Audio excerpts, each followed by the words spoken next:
kunfuna y'ababaka ba parliament omuli omusala naki ani avunaanyizibwa okubugereka parliament awuliriza CBS yalagadde okumanya kubanze okusa gwenyina okwawukanako ne baganda bange bano mbadde mu parliament nga munnamawulire okumala emyaka nga 10 nenjiyingira ate nga memba wa parliament mu ntandikwa nga n'akakiiko kano tekanaba kubaawo ensasula y'ababaka ba parliament yasalibwangawo gavumenti era nga gavumenti ereeta ekiteeso okukira ebiseera ebyo Isaac Musumo era minisita wa state wa finance okuba Mayanja Akanji nga be bajja n'ekiteeso mu parliament mulamba mwonna nga mutume bagandi ababaka ba parliament bajja kusasula bwe bati ekisooka bajja kuweebwa nga sente ez'okusula nga zenkanankana bagerezanga nnyo okufeeyawo hoteri nga zenkanankana nooli zasasula kufeeyawo hoteri buli lunaku kubanga okufaana parliament yange ye Tanzania parliament yali esuubira nti ababaka tebagenda kubeera nga Ssemujju ng'asula kirayi n'awamaka ng'omusajja yavudde Kagoma bw'amala okuteesa nga addayo so kati anoonya waasula kati ekiteeso ekyo kyaleetebwanga gavumenti wetawo kiseera parliament neefuna ekizibu era parliament ndowooza y'omusango naga ni gavumenti eno gyetulondoola enkozesa gyekozesaamu ssente mulimu lwetulemesa okutuwa ssente ezigenda okukola emirimu tugambe twagenda kulambula Valley Dam ziri Sembabule gavumenti nega nti emotoka nvuga tewali mafuta kati awo wateekebwawo akakiiko parliament nyingi zibulina Kenya okwawukana ne Uganda Kenya Parliamentary Commission etuulako abamu Brandon bannyonnyodde naye n'ebweru wa parliament ne bafunayo abantu abalala babiri ne batuula akakiiko ako Parliamentary Commission ye Kenya so akakiiko ako obuvunaanyizibwa bwako nga gavumenti emaze okuba nga si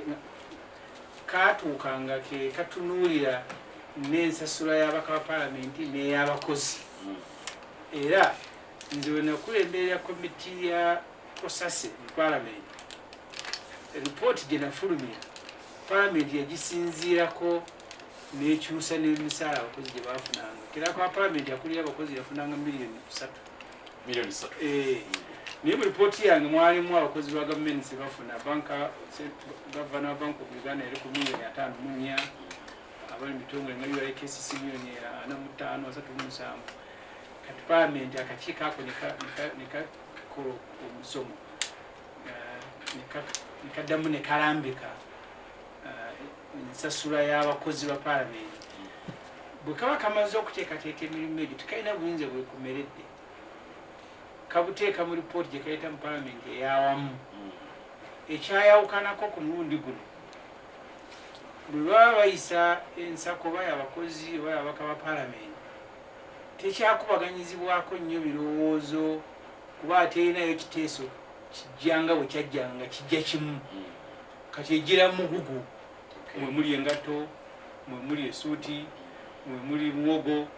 kati okujjako nga weewadde obudde bw'oyinza okumanya nti mu bajeti ya parliament oba mu bajeti ya Uganda mulimu neya parliament erimu bino wammanga oba teweebadde budde osobola okubira ku kyovala monita lwayo lwewandiise ssente parliament zesaasanye buli lunaku naye ate buli lunaku ziyisibwa era zibadde nzijanga nzogerako nga buli wetunyuka nga tetukoze zijukiza ababaka tusaasanyizibwako ssente nyingi so kati ekizibu ekyafunikawo kyekyo nti ensako y'ababaka ba parliament n'abakozi n'ebikwata ku parliament biteekebwa mu mugugu ne bijja parliament neeyisa era obuuza ababaka ba parliament abasinga obunya am very sure oyinza mubuuza nga ebikwata ku parliament tabimanyi bijjira mu mugugu no akakiiko bwe kamala okukola bajeti ya parliament nga bwolaba kebeera ya Museveni bwetulabanaku nga tugiyombera ne Museveni wakola bajeti naye esibira mu parliament nako akakiiko gye kakola parliamentary commission ng'ekwata ku parliament naye esibira mu parliament nze tuwa ku committee ya legal and parliamentary affairs eyo gyetandikira ne tugitunulamu ne tugitwala mu budget committee kayita mu bukiiko bwa parliament bubiri bweva mu committee ya legal and parliamentary affairs budget ya parliament negenda mu budget committee obukiiko bwombi nze mbutuulako n'eryoka ejja mu parliament eyabona neyisibwa bwemala okuyisibwa ne bafuna eteretebbwa eryawamu ery'ensimbi bwe mala okuyisibwa ne bafuna ensimbi ez'awamu budget ennamba bwe katandika okutemaatema enkozesa y'ensimbi ezo kyekagerese kiba kyankomeredde tewali mulala akitunulamu sente za Uganda olwaleero buli kitongole kya gavumenti nga tonnaba kuwaayo budget osooka okulaga kirayita work plan buli kitongole era ne sente ne baba bazifulumya minisitule y'ebyensimbi ezifulumya zizze ekkola ebyo bye mwakkiriziganyako mu ntandikwa kyova olaba obukiiko obulondoola sente z'omusolo kye bayita diversion kwe kujja ne bakuvunaana nti bakuwa sente zagulanva n'ozigulamu esaati era ogwo musango munene mu byembalirira ya paalamenti ya Uganda. So parliamentary commission ng'okufaanana n'ebitongole bya gavumenti ebirala sente nga bwe zakkiriziganyizibwako mu work plan mu ntandikwa tekkirizibwa kuzijjawo zikozesa kintu kirala. Bw'eba eyagadde erina kuwandiikira minisitule y'ebyensimbi n'egigamba nti sente twagala kuzijja ku kino tuziteeke kuno. Minisitule y'ebyensimbi bw'egaana tokisobola. Ze baafulumya nga tugenda kuziryamu mandaazi mu komiti tusobola kuziwaamu Ssemujju Lugendo n'agamba nti agenze kati China tekisoboka. Avuga mateeka agafuga ebyensimbi ze bagamba nti bazeegabira ku commission izo zate ziva tosobola kufuna sente zakwegabira nga tezaali mu budget. It is not possible. Oyinza kubavunaana nti mu budget baateekamu sente ez'okudiibuuda naye toyinza agamba nti no bazeegabidde teziriiyo mu mateeka bateekwa kuziyisa bateekwa kukola budget ya parliament ne bagyeta mu komiti gy'entulako eyaliko netugiyisa negenda mu budget committee negiyisa nejja mu parliament eyawamu kati minisitule y'ebyensimbi bwe befulumya sente bwetyo bwe zifulumya kakati bwe baba baagadde okukyusaamu bateekwa okugenda mu minisitule y'ebyensimbi ne bagigamba nti sente zimwatuwa ez'amandaazi tubadde tusaba tuguleko sabbuuni aweddewo finance nebaddamu nti mbakkiriza ebyo tebibaddeewo bwe kiba kikolesaga nti kisobola kukolebwa bwe kiba kikolebwa kiba kikolebwa mu bumenyi bw'amateeka n'ojjayo sente nga tewalinayo sente ntutudde ne twegabira tekisoboka okuggyako nga baazireeta mu budget ne ziyisibwa komiti zonga ezo mbi zituulako mpaka n'okutuuka minisitule y'ebyensimbi lwezifulumya nezibawa oba tukoleyo etteeka erigamba nti omubaka wa parliament okusaasanyeza sente mu area eterimu talina kuteeka mu sente nakirowooza kuyambako etteeka ly'ebyokulonda erikkiririza kugulirira balonzi mukulonda begendereza omanyi lwaki nalowooza bwentyo tutuuke okuteeka oba tuteekewo etteeka erigamba nti omubaka wa palamenti yenna bw'asanga ng'asaasanyizibwa ssente mu area gy'atalina kusaasanyizibwamu ssente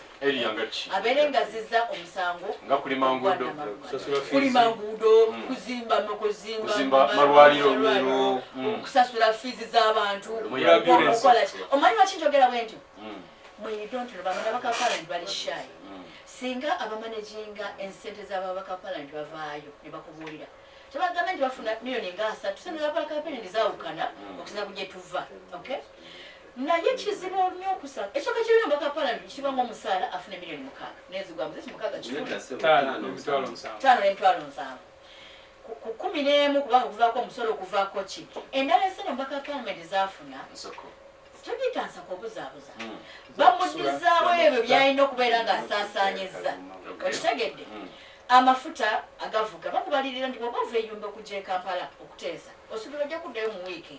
nabalira amafuta ago kyobalaba weeyumba ezaafuna owebutambala sizaafuna osinzira ku kifo kyokola ki kyobeeramu kakati abantu bakwagala ogende mu constituency emirundi nga 3 oba 4 mu wiiki naye tebaagala ofune mafuta okitegedde kuba zino zetwogera ng'ogyeko emiliyoni ogwo 5 mu emitwalo 7 eziba ku miliyoni 11 ezisigadde zizaawo ontwala sipiidi yiriri ndeka mbadde akadde leero mbadde ndaba byakyama ne tebirina mutawaana nnyo leero mbadde ndaba honorable Namboze mukazi watu ng'akaaba kale kanyogera ombaka yina gwenzoga lwaki tova Butambala endala ze batuwa zakwebaka osobola okuva e Butambala wane wange kumpi nenfubutuka e Butambala oyo mujamu we Butambala nenzija nsanga meeting za parliament ez'essaawa 4 nenvayo nenzija enkola enkiiko za wano nenkola ne radio no gyonjagala nenvayo nenzira e Butambala nebaka people will run mad so ng'ogyeko emiliyoni 5 n'emitwalo 7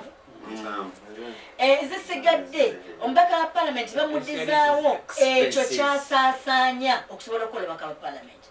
Kati ekisinga okunnuma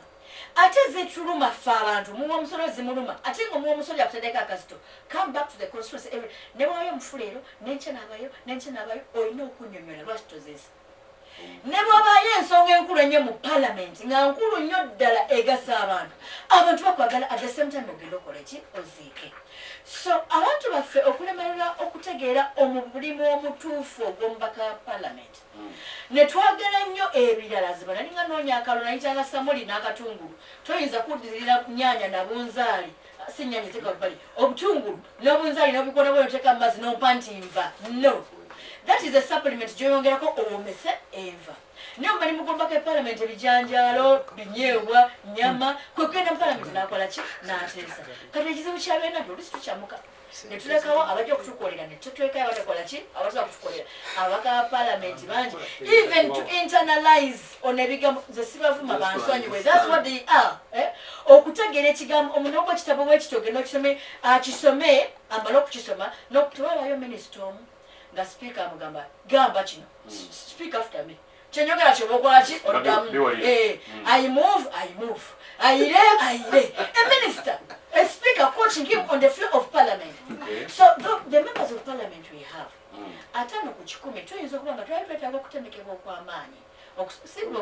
bokka by the way kubanga nange Aisha I am learning on job. Juzi nagamba omubaka wange ne mugamba nagamba mba parliament wange mbanga wali ensonga ebutambala ne mugamba wanga totwala butambala around this time njagala ntegeere budget process kubanga sijikola ki sinagitegeera. I'm trying to understand. I'm learning on job. I'm trying to understand ebintu bikole okitegeera. So bino ebintu buzibu buliwa first of all toteeka nasaako contradicting nnyo nga tenva mu kitongole ekyasalawo naye nga tunaba kusalawo ku mubaka ono ali individual parliament wholesomely eri responsible kubiyita kubanga oli agambye yateesa bw'aba yateesa bubi waliwo get passes or get what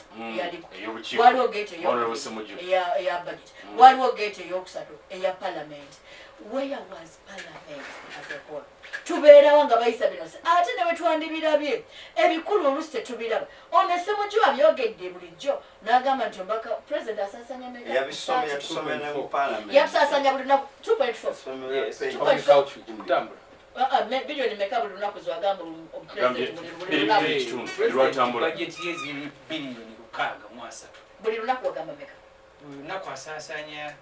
I think 2.6. Kati if the president ensebereko ffe yabannange baba president asanya 2.6 billion shillings buli lunaku parliament is how many people?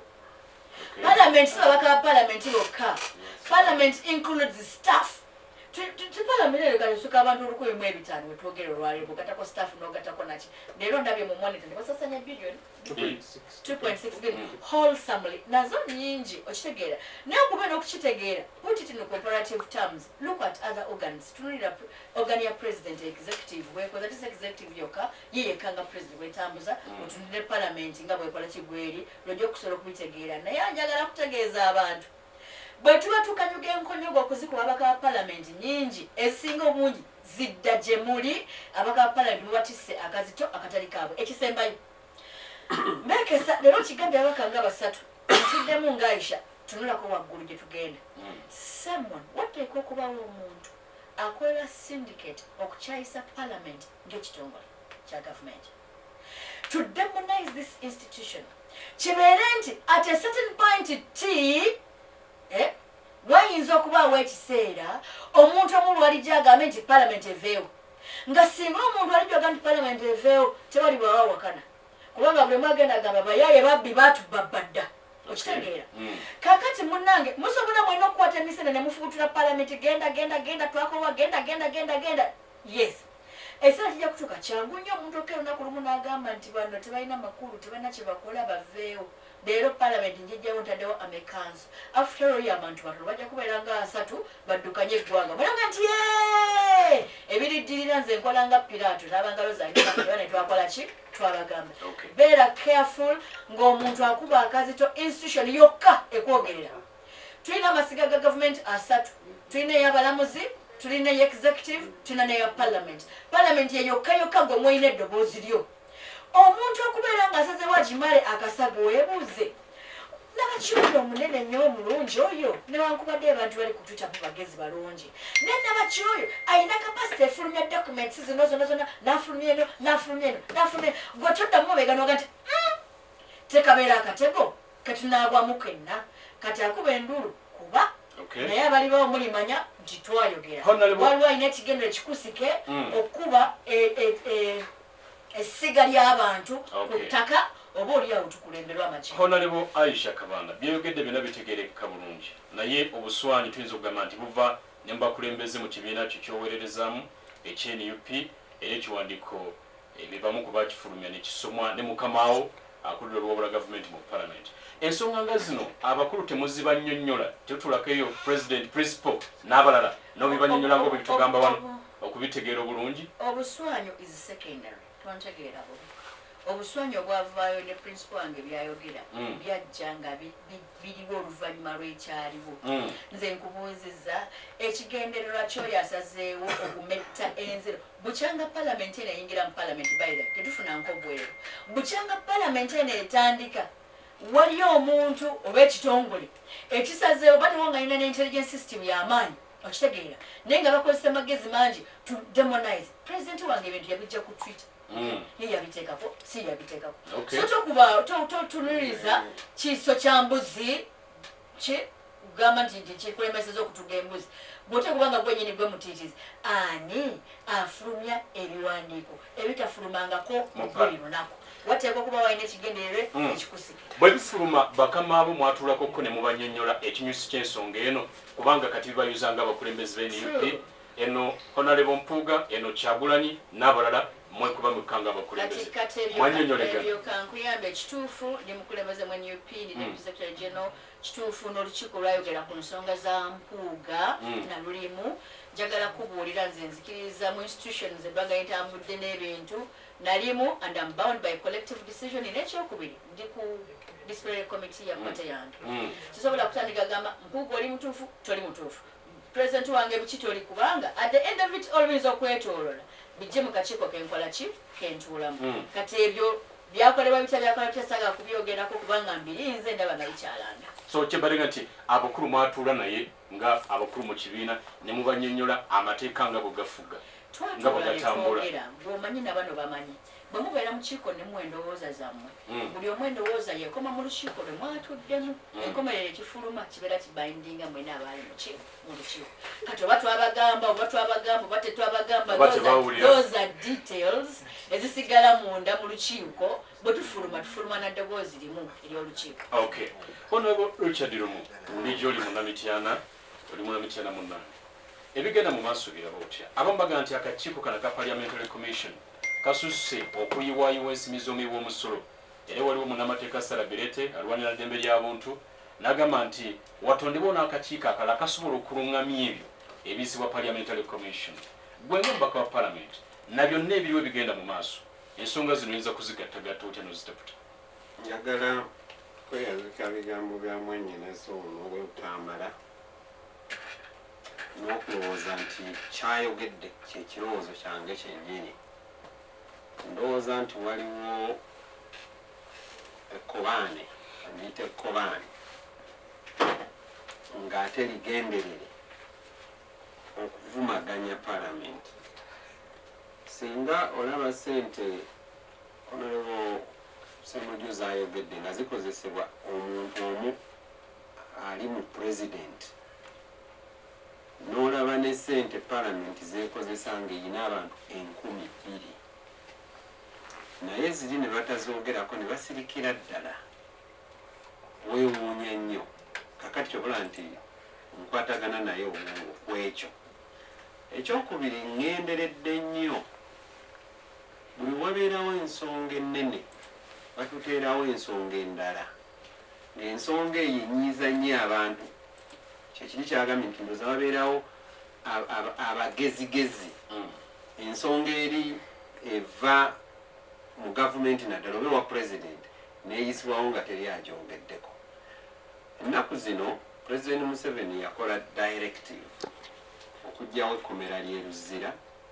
era ettaka eri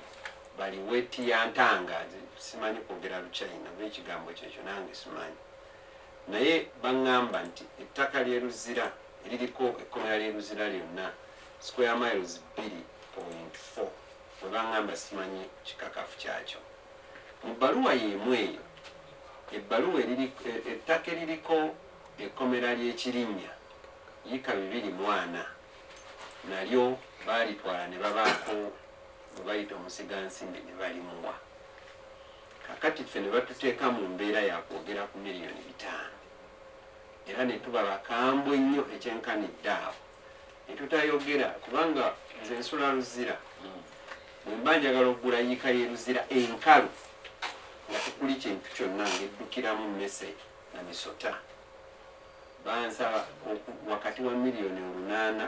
ne 1.5 billion yiika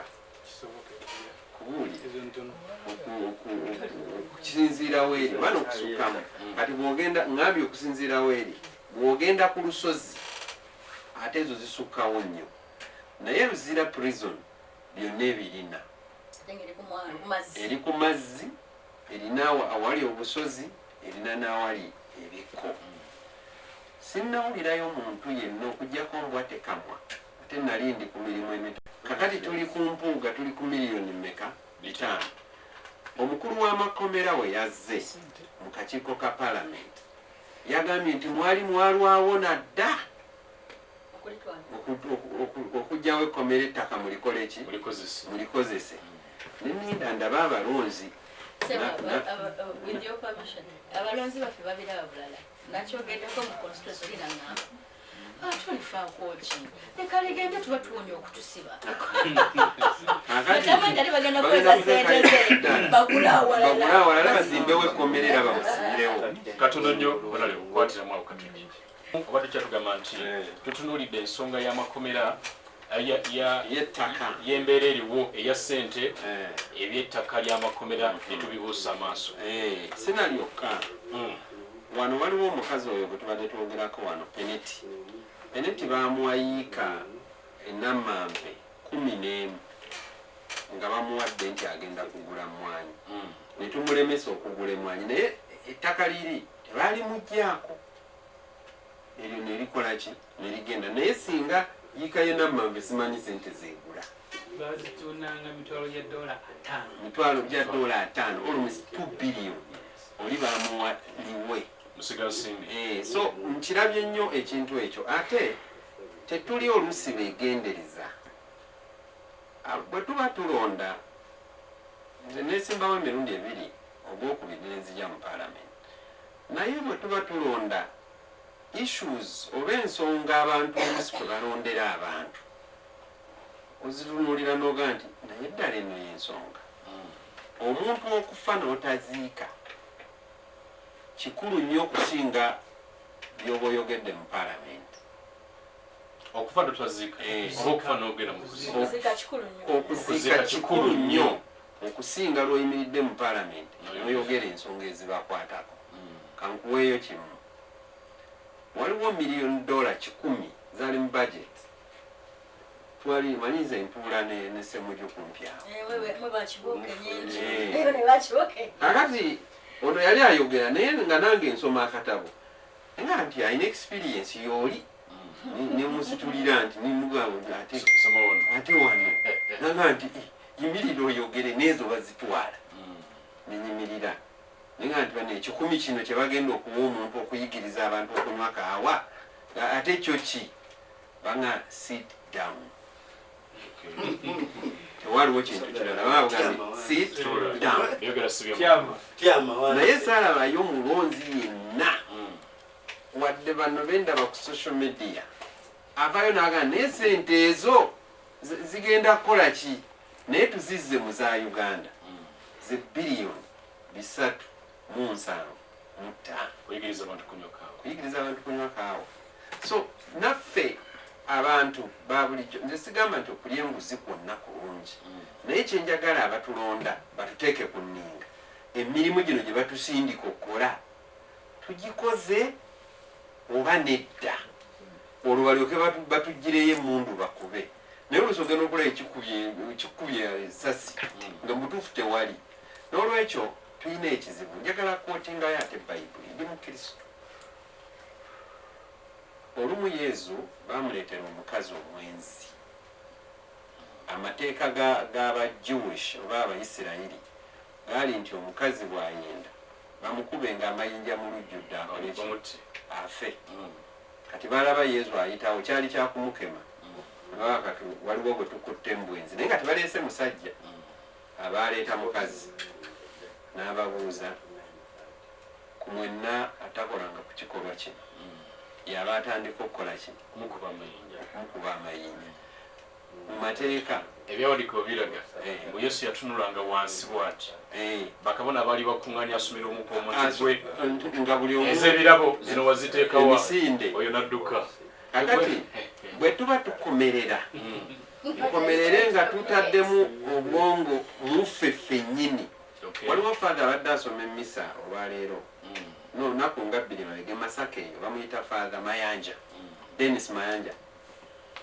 naga nti mu Buganda kati nzize wano ewaase wa Ssaabasajja tulina ekizibu eky'okweggyako abakulembeze baffe nga tubatema embazzi ku mitwe asookedde ku Beni Kiwanuka ate oyo omukwotinga nnyo naga nti bwe batyo bwe bamalawo Beni Kiwanuka n'agamba eyali gavana wa banka bamuyitangani eyasooka oba Nnyonyi Ntono mubiru something naga n'oyo e Masaka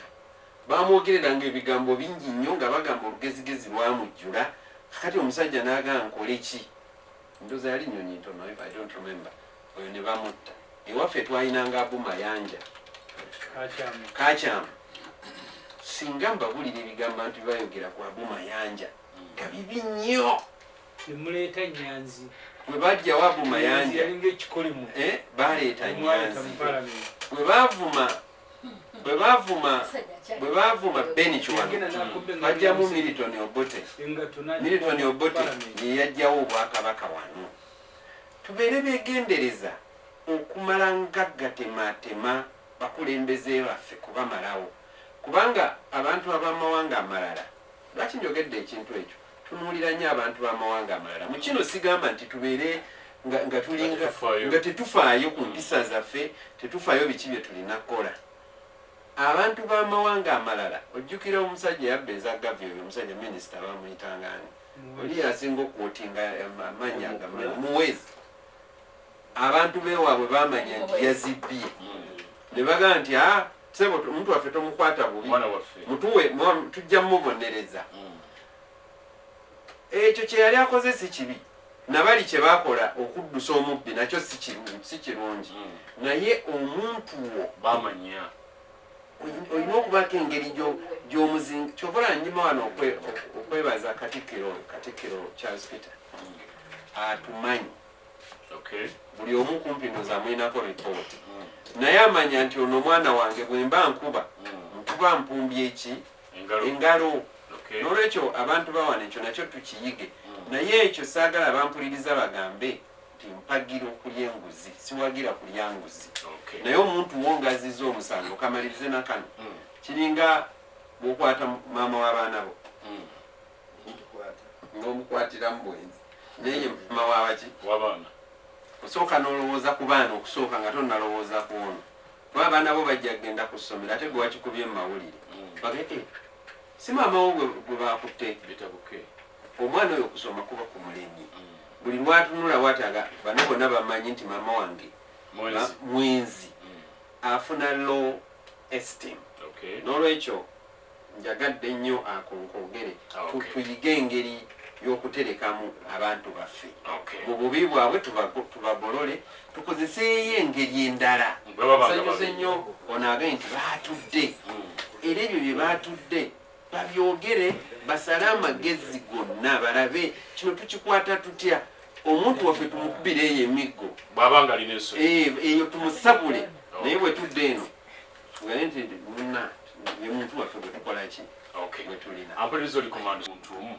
bakozesa obuwumbi 2.5 palamenti namba abantu abali mu 100 ngana bakozesa obuwumbi 2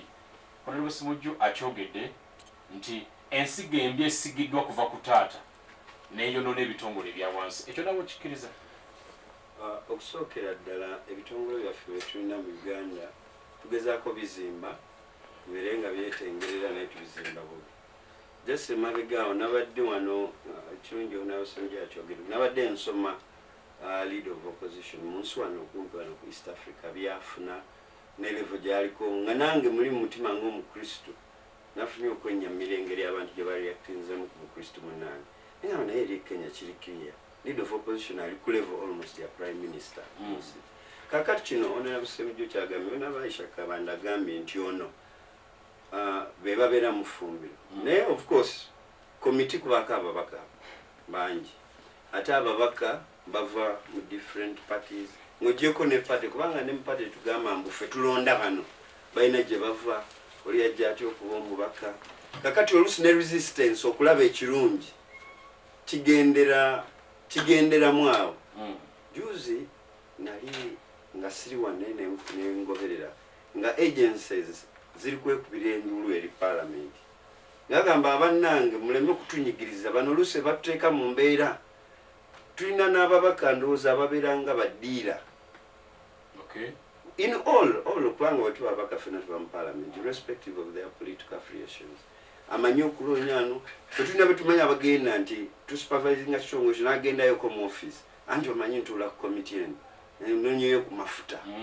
Kakati ekyo kikola kyabu bw'otampa ojja kunsanga ekyo kikolwa kiri mu buntu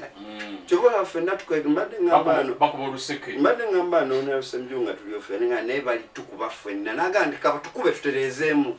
as an institution. So kati Hon Ibrahim Ssemujju byayogera musajja wattu yetwali baava mu budget yajja n'atusomera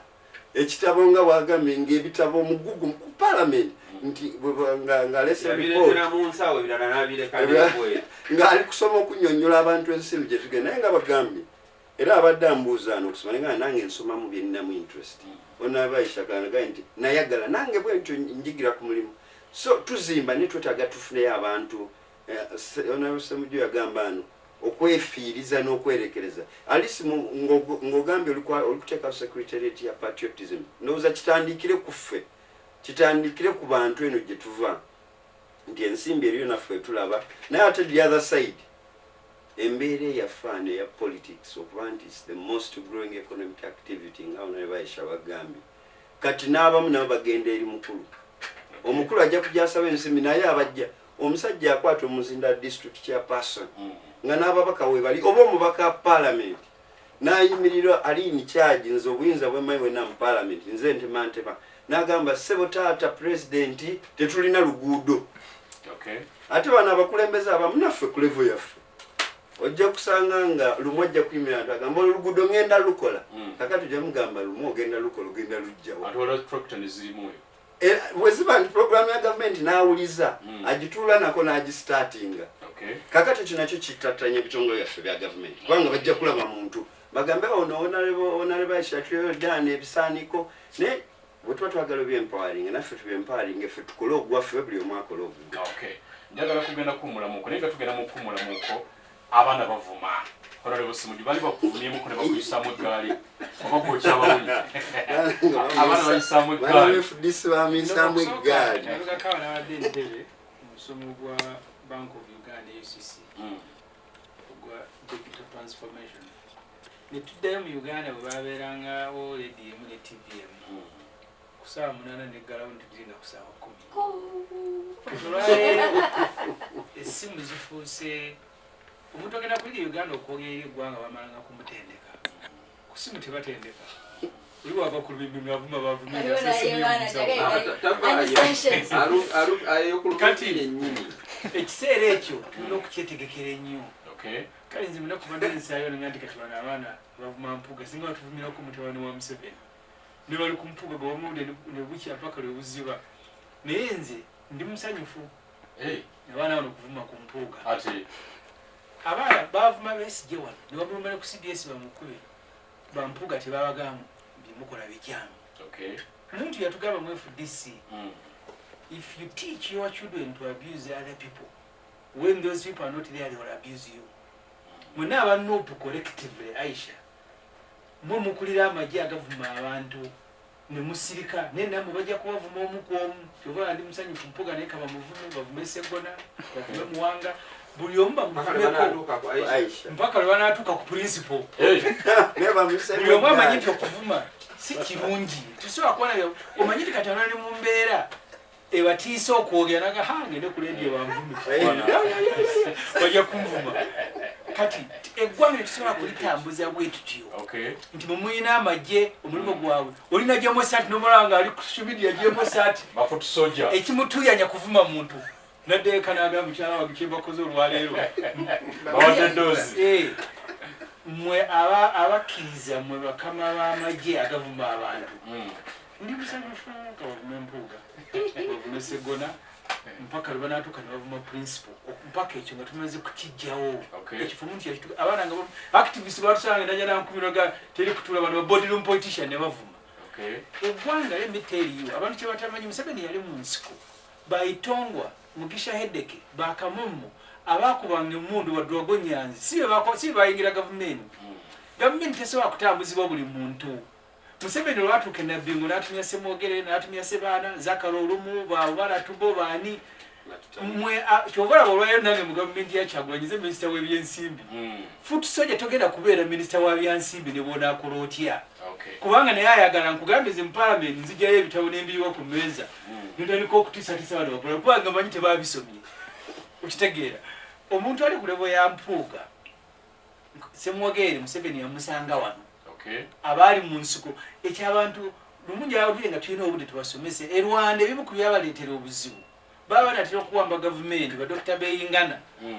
nga bagamba nti tetugenda kulemberwa Lwejema Wilson Military ne balwana bonna bagenda okutuuka mu gavumenti nga bafuuka gambe kufuuka president wana abavubuka oba muvuga boda oba muli mu taxi oba muli mu katale oba muli luddawa mwe muwaayo obulamu naye ne bwe tunaaya tuwangudde Museveni tetugenda genda stage ya boda boda ey'okavule muleeteeyo anaabeera minisita w'ebyensimbi that won't happen ekyo njagala bakitegeere naye nga ndi musanyufu olw'omulimu gwabwe olw'okuvuma ne bavuma ku Medadi nninda lwe banaavuma Pulinsipo kubanga muba tweyirinze kuvuma abantu ate ne musirika baavuma Besigye wano abaavumanga Besigye nga bajja ku CBS bamuvumira ne bavuma Besigye obudde ne buziba ne batuuka n'okujja ku CBS nti balumbye Besigye olwaleero Katonda mulungi naye bagamba nga ekiseera ekyo tweyanziza nnyo tweyanziga mpuliriza nabo Aisha diremu na kino nalebo wagambye nti bavuma naffe Busoga omanyi bino political parties to balance twalinayo general waffe omu ati akati akamu bijirwa bavuma ne bamuvuma ne bamugoba na mu ngeri ya kikangalu Aisha tumalirize dakikangeemu akati abagake tulimu tukkiriza social media esetting agenda era ono munda gamba mwanyinaze Ssemujju nti yebalabala musimanyi bajja kujja kavula ofuge ono omulemu w'enviiri ono president Buchaman yavaawo okufuuka presidential advisor ate ono nanyini figure bamuyita kifulu figure bava where did they come from tuwadde omukisa social media setting agenda kati mwaba amawulire mmwe abamu kyemukola mulinda kuwulira kiri ku social media ne mukipiikinga naffe parliament neewuunya every communication of the speaker ngajja adde social media n'abereeta mu parliament ebbanga lyemunamala nga mujja ebiri ku social media nemubiteeka mu parliament nemubiteeka ku radio bagenda kusettinga agenda bajja kuvuga enseno kanya okuvuma okosebo njagala gamba Ssemujju ate wano ngenda kukolerezamu NRM ate nkunyonyerwa ki abaana b'opposition basically abaana b'opposition bavuma okay nja kubuulirwa ki bavuma omanyi kinga nti bavuma eyasooka okuba victim w'okuvuma yali Museveni nzijukiranga nkyakola nama NRM Museveni yajjaku wano naga nti abaana ne banvuma naye yali abiranga kabaka ekiseera ekyo ekyomukisomi gwanga kabaka tali byabufuzi okay abaana ne banvuma kalikulu nokuludde mukanoonyemu abaana ne banvuma abaana ne banvumira ki so tabitandisa ku mulembe gwa Nubi instead far back abaana b'opposition bavuma naye lwaki bavuma they have bano bafukusode bawadde buli kabalina okukyusa gavumenti bawadde buli kalina ne bawaayo obulamu bwabwe bannabe bafudde kati atulina Ssemujju naye tulina emikisa gye gyonna atulina wenare mu Bradoni ng'oguulina byonna Museveni yalina byonna kati kankuvume kati ensonga gye bavuma they have lost hope Kirabo kibalina ekitala kiri kimu Kyamumwa. mu mwa gwabwe kyava bagukozesa